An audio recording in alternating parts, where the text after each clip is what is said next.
Good morning to all of you. Welcome to my ethics class. Question paper 2021 and question number 18. So the brief facts of the case are: advocate is running a huge departmental store. So that means advocate is doing business by running the so-called departmental stores.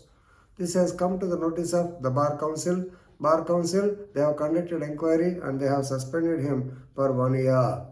Then he wanted to challenge the same. Can he succeed or not?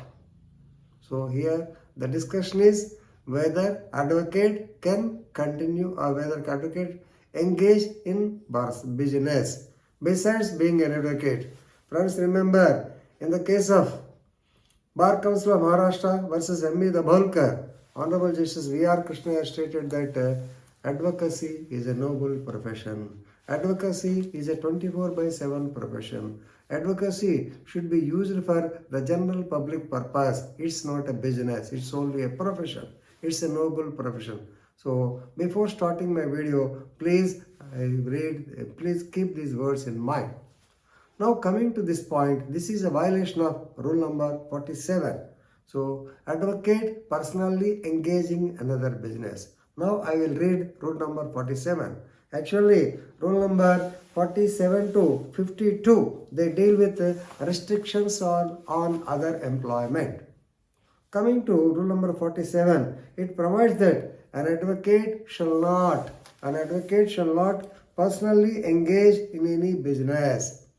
Advocate shall not personally engage in any business except, please remember there is a clause, except he may be a sleeping partner in a firm doing business, provided that, of course, he can be a sleeping partner because the firm has already elected him.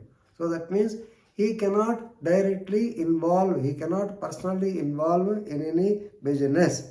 So, and he has to inform the State Bar Council if he has got any business, family business and other things. So, in the opinion of the appropriate Bar Council, please remember, if the nature of the business is not inconsistent with the dignity of the profession, yes, he can continue. Otherwise, he cannot continue. So, simply to say, advocate should not engage in any other business except his family business. Already families, we have seen so many people are running family business. Of course, they will be only the sleeping partners. I think by now you are clear that here the advocate is doing business. Is it not? So already when the matter comes to the notice of the Bar Council, you may be knowing according to section 35 of the Advocates Act, they can conduct an inquiry regarding the professional or other misconduct and they can remove him, suspend him, all these things you know very well. So in this connection, let us discuss a couple of case laws because you have to mention the case laws also.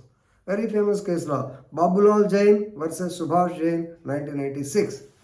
Babulal Jain versus Subhash Jain, 1996. So, in this connection, Mr. Subhash Jain, he was an advocate. Of course, before becoming an advocate, he was running a weekly magazine called as Aaj Ki Janata. Even after becoming an advocate, he continued his business and of course, the matter came to the knowledge of Bar Council and he said that it is a family business. But the Bar Council opined that he is continuously, he is actively engaging in the business.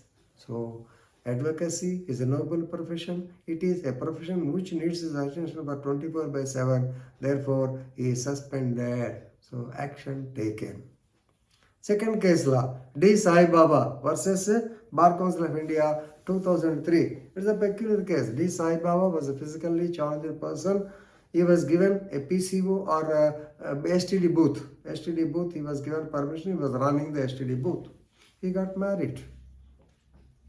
So wife Anuradha, yeah. His wife is Anuradha. So both of them were in good terms. Later, the differences cropped up among them. Right? So while running the STD booth along with his wife, so he studied law. He became an advocate. So even after becoming the advocate, he was continuing running of the STD booth. It was not accepted. Somebody sent some petitions. Anyway, So the matter came to the Bar Council. Of course, Bar Council, thinking that he was previously running the business, so they asked him to stop the same or to transfer the STD booth in the name of his wife by, they have put a deadline, 31/3/2001.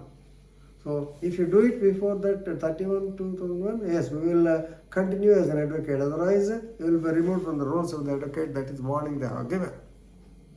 But you know the red tapeism in the government.